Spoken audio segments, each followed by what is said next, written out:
لغة القرآن وخير نبي سكناها الروح كما أمي لغة القرآن وخير نبي سكناها الروح كما أمي.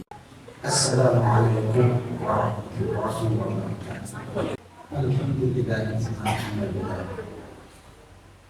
الحمد لله حمدا كثيرا بجميع محامده كله ما علمنا منه وما لم نعلم. الحمد لله الذي يوافي نعمه ويكافئ مزيده.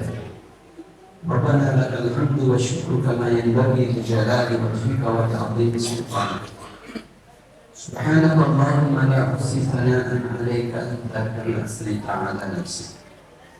أشهد أن لا إله إلا الله وحده لا شريك له إكراما بربوبيته وإكراما بمن جعل به وصفه. وأشهد أن سيدنا ونبينا محمدا عبده ورسوله وصفيه وخليله خير نبي أرسله الله إلى العالم كله بشيرا ونذيرا. اللهم صل وسلم وبارك على سيدنا محمد وعلى آل سيدنا محمد صلاة وسلاما دائمين متلازمين إلى يوم الدين. وأوصيكم أيها المؤمنون ونفسي المذنبة بتقوى الله تعالى، وأوصيكم وإياي على طاعته وأستغفر بالذي هو خير. يا أيها الناس اتقوا ربكم إن زلزلة الساعة شيء عظيم يوم ترونها تذهل كل مرضعة عما أرضعت وتضع كل ذات حمل حملها وترى الناس سكارى وما هم بسكارى ولكن عذاب الله شديد. أما بعد فيا عباد الله، jamaah yang dimuliakan Allah, mari kita mengucapkan rasa syukur kita kepada Allah Subhanahu wa taala. Pada Jumat yang mubarak ini, pada masjid yang kita cintai ini, alhamdulillah Allah telah menuntun kita dengan infaknya, dengan kasih sayangnya, dengan anugerahnya. Hingga kita tergolong orang-orang yang melaksanakan ibadah hari ini. Untuk ini pertama kita syukuri dengan ucapan alhamdulillahi rabbil alamin. Jamaah yang dimuliakan Allah Subhanahu wa taala. Allah menciptakan manusia dari ciptaan tatanan kehidupan manusia. Tatanan kehidupan manusia ini ada di dalam dalil Al-Quran. Lalu dijelaskan oleh Nabi menjadi dalil-dalil al-hadis. Ada yang pertama kali dijelaskan oleh Nabi, belum ada ketentuannya di dalam Al-Quran. Itu namanya dalil yang diciptakan Nabi berdasarkan wahyu dari Allah Subhanahu wa taala. Ada yang hanya Nabi segera menerangkan saja apa yang telah turun dalam bentuk Al-Quran. Inilah sumber prinsip yang harus dijalankan manusia. Disebut juga adalah syariat Allah. Disebut juga adalah hukum-hukum Allah. Berkenaan dengan ibadah kepada Allah menengah syariatnya petunjuknya di dalam Al-Quran dan Hadis. Berkenaan dengan muamalah, yaitu mengadakan hubungan dengan sesama manusia, transaksi, janji dan seterusnya, lengkap juga di dalam Al-Quran.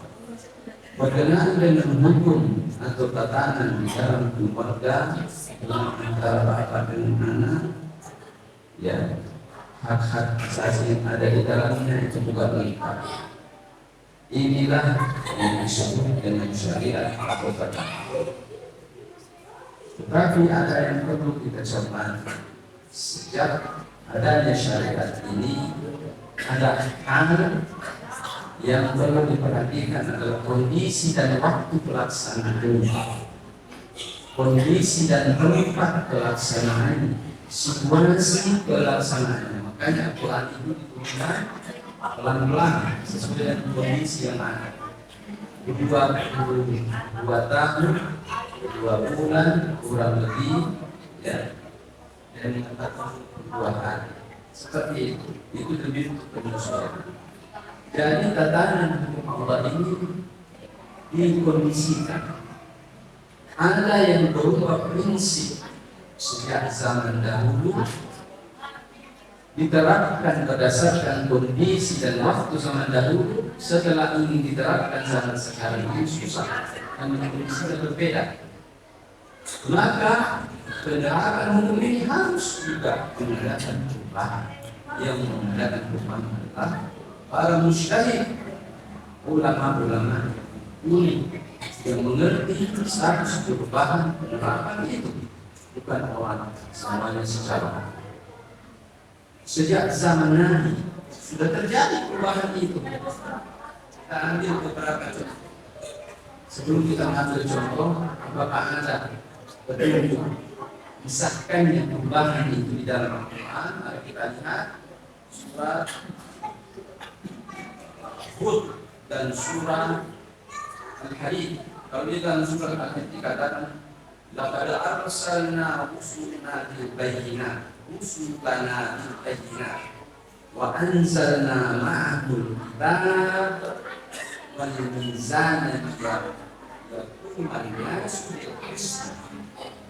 Sungguh kami telah mengutus rasul-rasul kami dengan bukti-bukti yang nyata. Wa anzalna, ya, dan kami turunkan bersama mereka kitab-kitab petunjuk. Tapi tidak hanya kitab. Wa anzal, ya, yang diturunkan juga adalah al-mizan, ya, anzalna ma'ahul kitab wal mizan yaquman nasu bil qist. Kami juga menurunkan bersama mereka raja dan agar mereka dapat raja keadilan ini menyertai Al-Quran, yaitu dasar atas logika hukum penerapannya. Bagaimana dilihat ini dalam bentuk nyata? Mari kita lihat kenyataannya zaman pertama. Rasul mengangkat Muaz bin Jabal sahabatnya sebagai utusan Rasul untuk menengahi perkara-perkara yang ada di Yaman. Jadi utusan pertama sebagai seorang dai dan ulama untuk mengajarkan kepada penduduk Yaman yang sekarang sudah jadi satu negara bagaimana melaksanakan Islam. Karena salat, yang kedua zakat, ya, itu yang akan diterapkan. Dan khusus berkenaan dengan zakat, Nabi berpesan, kalau kamu mengambil zakatnya orang, kembalikan kepada kaum fuqara, jangan kepada kaum fuqara yang lain. Kecuali bila sudah cukup semua kaum fuqara yang ada sisanya kirim ke Madinah. Jadi Madinah juga banyak orang kaum fuqara. Kalau sudah selesai, tetapi statusnya begini, usil habba minal habbi wasyasa minal balad wal ba'ira minal ilmi wal baqarata minal baqar. Ambillah zakatnya biji-bijian itu berupa biji-bijian juga. Ambil zakatnya kambing atau sejenisnya dengan kambing juga. Onta dengan sejenisnya, onta juga yang kamu ambil zakatnya. Tidak dalam bentuk duit saja. Kemudian wal baqarata minal baqar. Jadi dari sapi-sapi itu sapi juga yang kamu dilakukan oleh Muaz bin Jabal. Tetapi ketika Muaz bin Jabal menyadari bahwa seluruh pakaian yang dipakai oleh orang Madinah adalah produk luar negeri, dari Yaman, dari Habasyah, dari negeri Syam, ya. Pakaian yang mereka pakai di Mekah itu banyak, di Madinah banyak dan kuat. Maka berijtihad lain.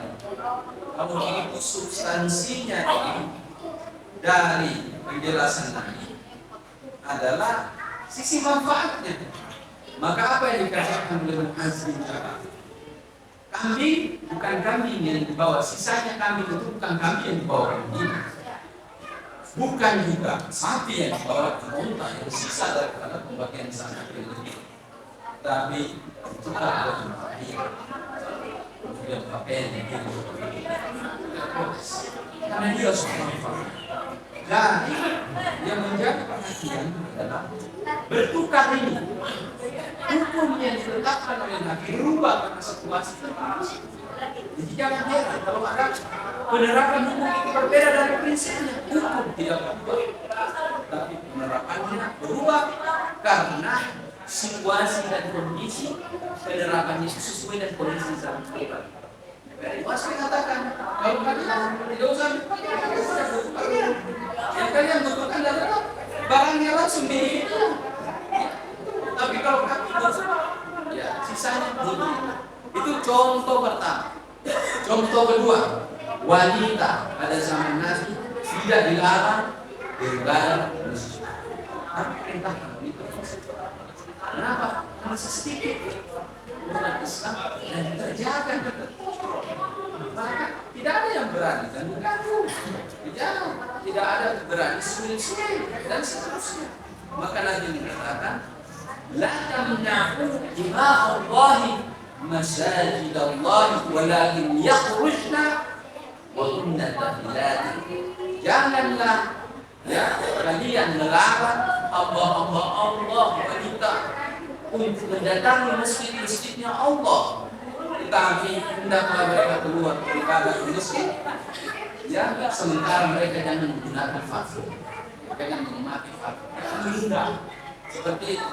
Maka ibadah malam istri-istri para sahabat, istri-istri Nabi juga adalah melakukan etika malam hari dan seterusnya. Setelah Rasulullah SAW wafat pada zaman Khulafaur Rasyidin, ya, maka harta benda sudah banyak, kemudian uang sudah meluas, sudah ada di antara wanita-wanita yang paspon keluar pakaiannya sekedar pakaian ini, pakai kurungan macam-macam. Maka Aisyah radhiyallahu taala anha berkata, "Lau adraka Rasulullah sallallahu alaihi wasallam ma ahdasa an-nisa'u lamana'ahunna al-masjid kama mana'a an-nisa'u wa muni'a nisa'u bani Israil kama mana'a nisa'u bani Israil." Andai Rasul mendapatkan perilaku wanita saat ini, saya pasti Rasul melarang mereka masih mati seperti dilarangnya wanita Bani Israil ke tempat ibadah.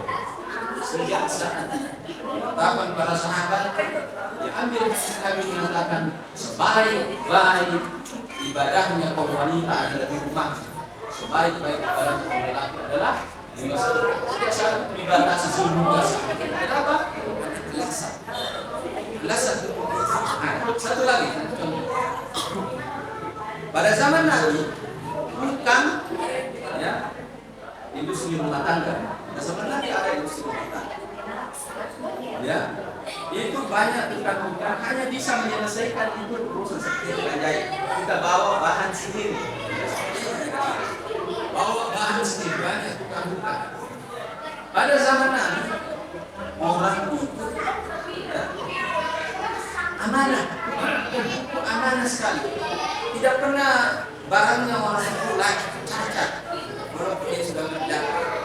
Pada zaman pemerintahan Ali bin Abi Thalib mulai ada ketelekoman di mana banyak bahan-bahan yang dibawa oleh orang itu sudah tidak utuh kembali, kurang dan seterusnya.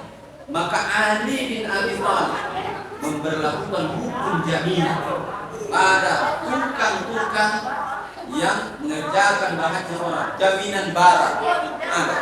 Kalau rusak dia ganti. Seperti sementara pada zaman berubah status penerapan hukum karena penerapan karena situasi ekonomi.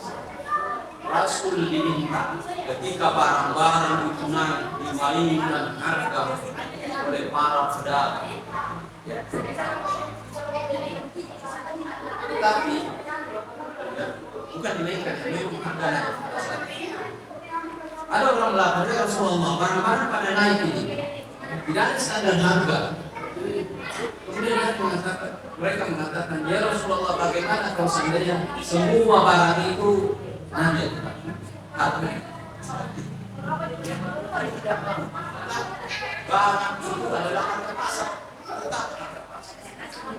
Kemudian Rasul Shallallahu Alaihi Wasallam bersabda, Inna Allah wal musa'ir al-qaidul basidul razik wa inni la'arju an awqa Allah wa laysa ahadun minkum yutalibuni bimablamatin fi damin walaman rawahu Dawud at-Tirmidzi wa Imam Ahmad. Orang minta saya menetapkan harga. Sesungguhnya yang menetapkan harga adalah Allah. Yang mengambil ajalnya manusia adalah Allah. Yang membentangkan rezeki adalah Allah Subhanahu wa taala. Aku tidak mau menjumpai Tuhan sementara aku sudah tetapkan sesuatu dan orang membeli bisa saja keberatan atau menjual bisa saja keberatan. Aku tidak tetapkan. Tetapi pada zaman pemerintahan, pada zaman tabi'in, para sahabat sudah wafat semua. Harga-harga mulai dimainkan oleh mereka-mereka yang mempermainkan harga. Maka berkumpullah para bahwa ini kita tidak bisa lagi menetapkan seperti ini. Prinsipnya itu Nabi menginginkan seluruh perputaran harga yang ada di masyarakat itu berjalan sesuai dengan keadilan. Itu tetap kita harus pertahankan. Itu yang sunnah. Keadilan itu berdasarkan keadilan itu sudah tidak ada. Keadilan itu ada kalau kita tetapkan harga. Maka para ulama dimotori oleh tabi'in Sa'id bin Musayyab. Kemudian Rabi'ah bin Abdurrahman dan Yahya bin Mu'adz berijtihad menetapkan harga pada semua barang-barang dan itu berlaku sampai sekarang. Artinya ketetapan hukum seperti itulah agama ini berjalan. Makanya kita jangan heran ketika ditetapkan di dalam Islam tentang masalah saf harus rapat dan lurus. Itu kalau dalam kondisi aman dan tentram tidak ada apa-apa. Tapi dalam kondisi perang ada pandemi dan seterusnya berubah status hukumnya. Jadi untuk mempertahankan nilai yang ada di dalam bukan ucapannya yang dipertahankan sesuai dengan kosakatanya, nilai yang dipertahankan. Dan itu tidak membawa yang berubah adalah hanya sekiranya ini yang dapat saya sampaikan pada kesempatan. Aku mengulangi hal Astagfirullah li wa lakum wa yaghfirul mustaghfirin fastaghfiruhu yaghfirullahu lakum astaghfirullahal azim. لغة القرآن وخير نبي سكناها الروح كما أمي لغة القرآن وخير نبي سكناها الروح كما أمي